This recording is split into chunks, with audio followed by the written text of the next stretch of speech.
नमस्कार, आप देख रहे हैं बिहार इन शॉर्ट्स। मैं हूं आपके साथ रोहित। आपको बता दें कि छपरा में जहरीली शराब पीने से कई लोगों की मौत हो गई, जिसके बाद बिहार की जो सियासत है वो काफ़ी ज़्यादा गर्म देखने को मिली। लगातार विपक्ष सत्ता पक्ष से मुआवजे की मांग करी। वहीं अब आपको बता दें कि अब बिहार के पूर्व उप मुख्यमंत्री और राज्यसभा सांसद सुशील कुमार मोदी ने भी सरकार से जो लोग शराब पीने से जहरीली शराब पीने से मरे हैं उनके परिजनों की 4-4 लाख रुपए मुआवजे देने की मांग कर दी। और क्या कुछ कर रहे हैं अब देखिए इस वीडियो में।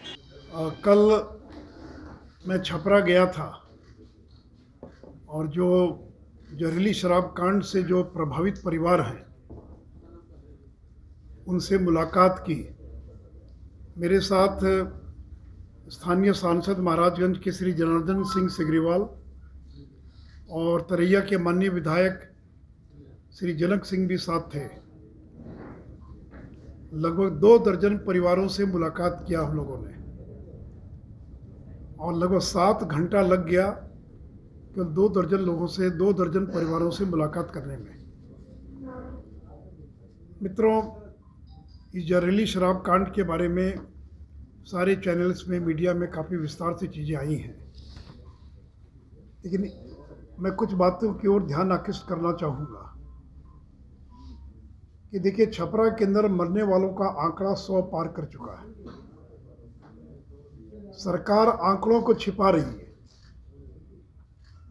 बड़ी संख्या में लोग थे जिन लोगों ने पुलिस के डर से, प्रशासन के डर से बिना पोस्टमार्टम करे ले जाकर शवों को जला दिया। पुलिस वाले घर घर घूम रहे थे कि अगर शिकायत करोगे, पोस्टमार्टम की बात करोगे तो जेल चले जाओगे। तो लोग इतने डरे हुए थे, एक भय का माहौल, एक आतंक का माहौल पैदा कर दिया पूरे इलाके में। और इसलिए जो सरकार मरने वाले आंकड़ों को जो छिपाती है, उसका एक बड़ा कारण ये है कि बड़ी संख्या में लोगों ने बिना पोस्टमार्टम कराए अपने शवों को दूसरी जगह जाकर जला दिया।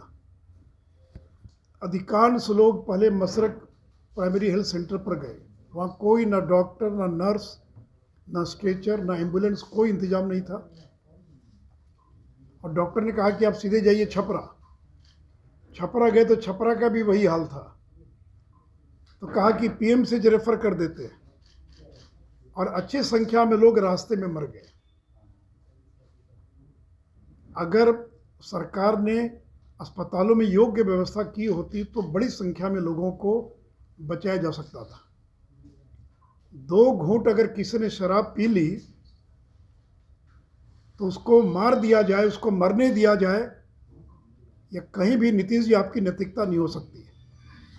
आप करें कि जो पिएगा वो मरेगा, तो पूरे प्रशासन ने यही इंतजाम कर दिया है कि जो पिएगा वो मरेगा। ऐसा इंतजाम कर दिया पुलिस ने, प्रशासन ने, कि पियो और मरो, तुमको बचने का अधिकार नहीं है, तुमको जीने का अधिकार नहीं है। तो क्या 2 घूंट अगर पी लिया किसी गरीब ने, जो कानूनी गलत है, तो क्या उसको मरने दिया जाए? परिवार के लोग अपने आंखों के सामने लोगों को मरने दे रहे हैं क्योंकि डर है कि पुलिस पकड़ कर ले जाएगी। तो इसलिए जो नीतीश जी कहते हैं जो पिएगा वो मरेगा, जैसे मैंने कहा कि प्रशासन ने ये इंतजाम कर दिया कि पियो और मरो। कहीं भी कानून में मरने का प्रावधान नहीं है। कानून में यही प्रावधान है कि आप पिएंगे तो आपको इतना फाइन होगा, इतनी जेल होगी, फलाना होगा। लेकिन ये नहीं है कि जो पिएगा वो मरेगा। ये कहीं लिख दीजिए कानून के अंदर कि जो पिएगा वो मरेगा। आपने कानून में क्यों नहीं लिखा? एक बड़ा से बड़ा अपराधी भी अगर घायल हो गया तो अस्पताल में उसका उपचार और इलाज होता है। लेकिन यहाँ इतने निर्दयी, इतने संवेदनहीन हो गए मुख्यमंत्री कि लोगों को मरने दे रहे हैं, लोगों को जीने का अधिकार नहीं है, लोगों को मरने दिया जाए, और बड़े अहंकार के साथ कहते हैं जो पिएगा वो मरेगा। इसलिए मित्रों, ये कुल मिलाकर जो स्थिति बनी है, और ये भी लोगों ने बताया कि जो जहरीली शराब थी वो थाने से उसकी आपूर्ति की गई। जो थाने में जब्त हुई शराब रखी हुई थी ड्रम में, बाकी में, उसमें से शराब गायब हो गई, स्पिरिट गायब हो गई। और थाने वालों ने, पुलिस प्रशासन ने उस स्पिरिट की आपूर्ति कर दिया। जो बनाने वाले लोग थे, जो लोकल बनाने वाले लोग थे, इसलिए जो जहरीली शराब से लोग मरे, इसके लिए अगर कोई जिम्मेवार है तो शासन और प्रशासन जिम्मेवार है, क्योंकि आपने जहरीली शराब परोसने का काम आपके महकमे ने किया, सरकार के लोगों ने किया।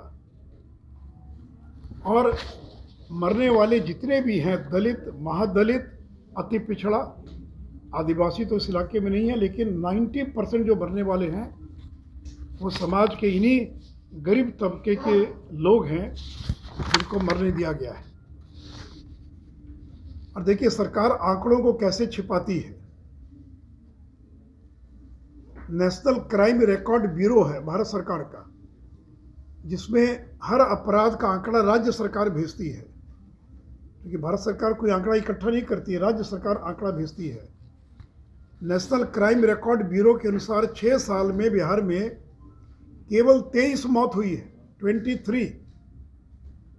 कोई इसको विश्वास करेगा, कोई भरोसा करेगा इस बात पर कि केवल 23 मौत हुई है? जो गोपालगंज में पहला कांड हुआ खजूरबन्नी में, जिसमें 19 लोग मरे और 14 लोगों को सरकार ने मुआवजा दिया, उस साल आंकड़ा सरकार दिखा रही है केवल 6 लोगों के मरने का पूरे बिहार के अंदर। तो सरकार आंकड़ों को किस तरह से दबा रही है, ये उसका एक उदाहरण है कि सरकार आंकड़े भेज दे रही है और कहती है देखिए हमारे तो बहुत कम लोगों की मौत हुई। अब अखबार लिख रहा है बिहार के छपरा में 70, 80, 90, 100 कुछ भी लिख रहा है, लेकिन सरकार के आंकड़े में, लिस्ट में वो अज्ञात बीमारी से मौत है। वो तो उसी को मौत मानेंगे जहरीली शराब से, जिसका पोस्टमार्टम हुआ नंबर 1, पोस्टमार्टम के बाद जिसका विसिरा जांच के लिए गया फॉरेंसिक लैब में, 2 महीने बाद उसकी रिपोर्ट आई कि इस रिपोर्ट में अगर जहर पाया गया तब जाकर वो जो है माना जाएगा कि वो जहरीली शराब से मौत हुई है। तो 6 साल में सरकार कह रही है कि केवल 23 मौत हुई है बिहार के अंदर, और मुख्यमंत्री कह रहे हैं कि किसी भी कीमत पर मैं मुआवजा नहीं दूंगा। मेरे पास एक अखबार की कटिंग है अगस्त 2018 की, रोहित कुमार सिंह, उन्हीं की स्टोरी है, जिसे मुख्यमंत्री कह रहे हैं, says compensation to be given when liquor proved cause of death. मुआवजा दिया जाएगा अगर ये प्रमाणित हो गया कि मौत का कारण जहरीली शराब है।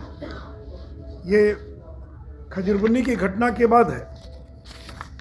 और आगे मुख्यमंत्री कहते हैं, he said if the deaths are due to hooch यानी जहरीली शराब, compensation of rupees 4 lakh each would be given to the family members of the victims। ये मुख्यमंत्री का बयान है जो सारे अखबारों में छपा। और इतना ही नहीं, तो बिहार उत्पाद अधिनियम 2016, जो बिहार उत्पाद अधिनियम 2016 है, उसकी धारा 42 कहती है कि मृत्यु होने पर डीएम को यह पावर है कि 4 लाख रुपया मुआवजा दिया जा सकता है। ये Bihar excise and prohibition act 2016, मैं उसके अंश को पढ़ना चाहूँगा। मैंने उसकी कॉपी आपको लगा दिया, उसके अंदर आपके एनेक्शन में दिखेंगे, पेज नंबर 4 जो है उसके अंदर वो दिया हुआ है, उसकी कॉपी मैंने लगा दिया है। मैं 2 मिनट पढ़ता हूँ। कॉम्पनसेशन भुगतान करने हेतु तो कलेक्टर द्वारा आदेश, दंड प्रक्रिया संहिता 1973 में इस अधिनियम के अधीन डीएम को अधिकार है कि आदेश पारित करते समय यदि उसे लगता है कि किसी स्थान पर बेचे गए शराब के सेवन के कारण किसी व्यक्ति की मृत्यु हुई या बीमार हुआ, तो वह निर्माता विक्रेता, चाहे वह किसी अपराध में दोष सिद्ध हुआ हो या नहीं, कॉम्पनसेशन के रूप में प्रत्येक मृतक के प्रतिनिधि को कम से कम 4 लाख रुपया, गंभीर रूप से क्षतिग्रस्त व्यक्ति को 2 लाख रुपया एवं किसी अन्य चोट खाने वाले व्यक्ति को 20,000 रुपया भुगतान करने का आदेश देगा। जिले का कलेक्टर लोक मांग वसूली अधिनियम के तहत लोक मांग के अनुरूप उक्त कॉम्पनसेशन विक्रेता निर्माता से वसूल कर सकेगा। मतलब क्या हुआ कि जो विक्रेता है, जो मैन्युफैक्चरर है, जो सेलर है, उससे पैसा वसूला जाएगा और उससे पैसा वसूल कर मरने वाले या बीमार लोगों को पैसा 4-4 लाख 2-2 लाख रुपया दिया जाएगा।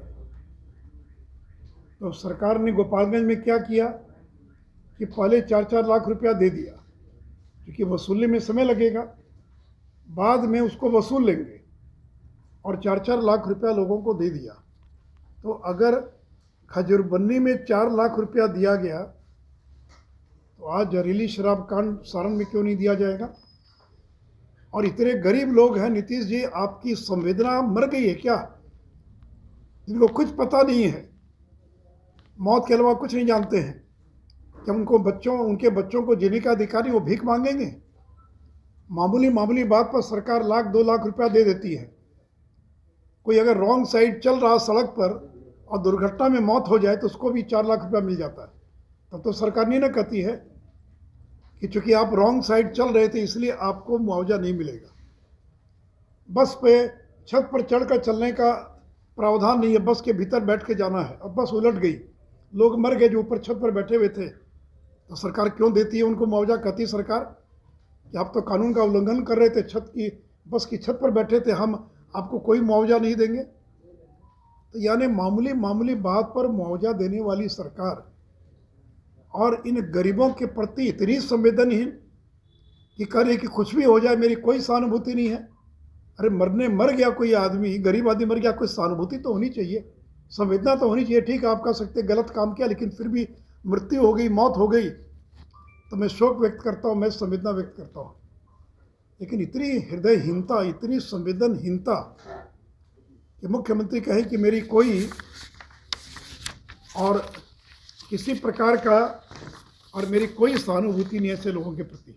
ठीक है, उनके प्रति आपकी सहानुभूति नहीं भी हो सकती है, उनके परिवार के प्रति तो सहानुभूति होनी चाहिए ना।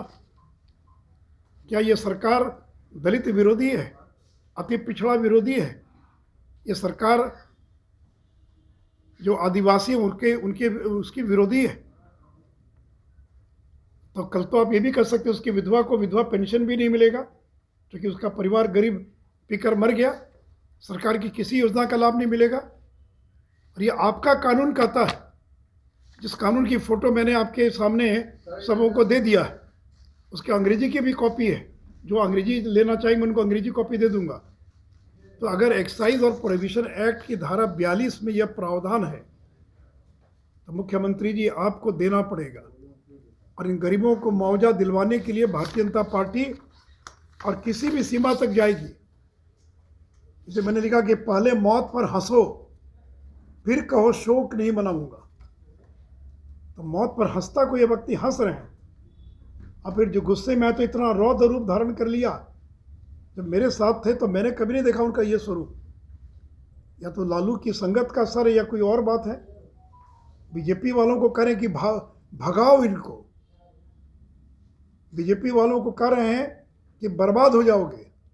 ये भाषा नीतीश कुमार की, कभी लालू यादव के लिए भी उन्होंने इस भाषा का प्रयोग नहीं किया होगा जब वो विपक्ष में थे। लेकिन आप जिनके साथ 17 साल रहे उनके लिए आप इस प्रकार की भाषा का प्रयोग कर रहे हैं।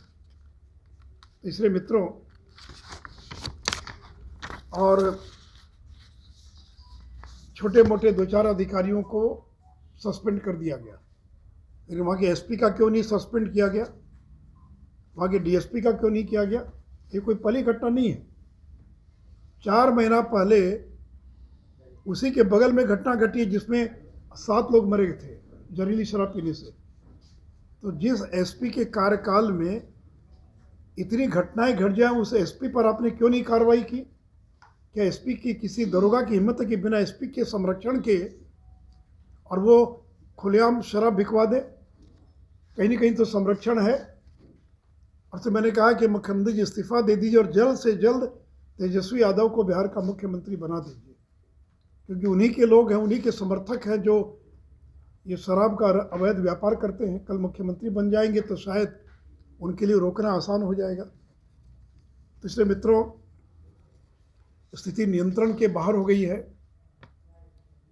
और 4 लाख लोग जेल जा चुके हैं। जैसा मैंने आपको शुरू में बताया, उसमें 90% SC ST ईबीसी, और इतने गरीब लोग के जेल चले गया तो बेल कराने की भी उनके पास पैसा नहीं कि वो बेल करा सके, इतनी भी क्षमता उनके लिए है।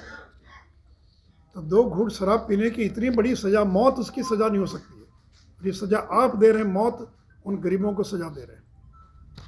दूसरे मित्रों, हमारी पार्टी के लोगों ने विधानसभा में, विधान परिषद में और बहुत मजबूती के साथ इस मुद्दे को उठाया है। आगे भी हम उठाएंगे। कल भी पूरे बिहार के अंदर बंद का, बाकी का कार्यक्रम आयोजित किया गया था। तो इसलिए मुख्यमंत्री जी को संवेदना दिखानी चाहिए, बीजेपी के लोगों से क्षमा याचना करनी चाहिए और तत्काल उन गरीबों को 4 लाख का मुआवजा देना चाहिए। उससे मैंने कल ये भी कहा था कि मांझी जी की चुप क्यों हो गए भाई? 10 दिन पहले तक मांझी जी बयान दे रहे थे कि 1 पौवा गरीब पी लिया तो कौन सा गुनाह कर लिया। आज मांझी जी चुप हैं, सीपीआई सीपीएम के लोग चुप हैं, माले के लोग चुप हैं। तो मैं सभी राजनीतिक दलों से अपील करूंगा जिनमें थोड़ी भी संवेदना बची है और जो लोग सहयोगी दल हैं महागठबंधन के अंदर, कि वो भी नीतीश कुमार पर दबाव बनाएं। ठीक है, आप ही को श्रेय मिल जाए, हमको कोई दिक्कत नहीं, आपको श्रेय मिल जाए, लेकिन उस गरीब को मदद मिलनी चाहिए। और मैं तो मांझी जी को कहूँगा, बात जाकर आइए, आप तो दलितों के नेता बिहार के, आप क्यों नहीं गए? चिराग पासवान गए, पारस जी गए, आपको भी जाना चाहिए था। क्या जो मरे वो दलित नहीं है? क्या आप नहीं गए? वहाँ पर रोज़ बयान देते थे शराबबंदी हटाने के पक्ष में। हम तो शराबबंदी हटाने के पक्ष में नहीं हैं, हम शराबबंदी के पक्ष में। अरे बात और पत्रकारों को बता दूँ, ये शराबबंदी का जब निर्णय हुआ उस समय भारतीय जनता पार्टी विपक्ष में थी, हम सरकार में नहीं थे। लोग भूल जाते, इसलिए बहुत सारे लोगों को याद नहीं रहता क्या हुआ। और नीतीश जी ने पहले एसके मेमोरियल हॉल के बाद घोषणा कर दिया, बिना पूछे घोषणा किया, और फिर आए समर्थन मांगने, फिर भी हम लोगों ने साथ दिया। हम तो विपक्ष में थे। तो ऐसा नहीं कि कोई नीतीश जी ने बैठक बुलाई हो, क्या करना चाहिए बताइए, सब लोग सुझाव दीजिए। आपने घोषणा पहले कर दिया तो लागू करना आपकी जिम्मेवारी है, हम सहयोग करेंगे। हम तो ह्यूमन चेन में भी थे आपके साथ, जबकि विपक्ष में थे तो भी ह्यूमन चेन में थे। हमारी पार्टी ने समर्थन किया, मैं विधान परिषद में था, मैं नेता प्रतिपक्ष था, हम लोगों ने साथ दिया आपका। तो इसको सफल करना ये आपकी जिम्मेवारी है। और बार बार हम ये मत कहिए कि बीजेपी के लोग विरोध कर, हम विरोध नहीं कर रहे, हम शराबबंदी के पक्ष में, लेकिन ये निर्णय आपका निर्णय है, आपका व्यक्तिगत निर्णय है, जिस निर्णय में बाद में सभी लोगों ने इस निर्णय में आपका साथ दिया, चूँकि एक अच्छा काम था। तो इसलिए आपने अगर हिम्मत दिखाई तो इसको लागू कराई। लेकिन नीतीश जी पूरी तरह से फेल कर गए हैं। और बिहार में ये, कल मैंने पहली बार, चूँकि मैं सुनता था, लेकिन कल मैं जो गांव में गया तो गांव में भी होम डिलीवरी हो रही है, ये मैंने पहली बार अपनी आंखों से देखा। जो मृतक परिवार था वो कह रहा, हमरे कैसे वो शराब पहुंच गया जी? तो बोला कि जो बेचने वाला है वो मोबाइल से, जब शराब की खेप आ जाती है तो मोबाइल से वो मैसेज देता है कि शराब आ गई है, आप आके ले जा सकते हैं, और फिर अगर आप मैसेज देंगे तो आपके घर भी पहुंचा देगा। तो गांव में होम डिलीवरी हो रही है।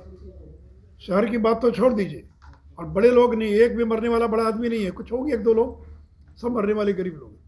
तो अभी आपने देखा जो बिहार के पूर्व उप मुख्यमंत्री और राज्यसभा सांसद हैं सुशील कुमार मोदी, उन्होंने साफ साफ कहा है कि जो लोग भी जहरीली शराब पी के मरे हैं उनके परिवार को 4-4 लाख रुपए का मुआवजा देने की हम मांग करते हैं। और वहीं उन्होंने ये भी कहा कि मुख्यमंत्री नीतीश कुमार से कहते हैं कि वो इस्तीफा दे दे, और इस्तीफा दे के तेजस्वी यादव को मुख्यमंत्री बना दे। हो सके तेजस्वी यादव अगर मुख्यमंत्री बनते हैं तो कुछ सुधार हो जाएगा। और भी क्या कुछ कह रहे थे सुशील मोदी, आपने इस वीडियो में देखा। बस इसी तरह की तमाम खबरों के साथ आप मेरे साथ जुड़े, तब तक के लिए धन्यवाद।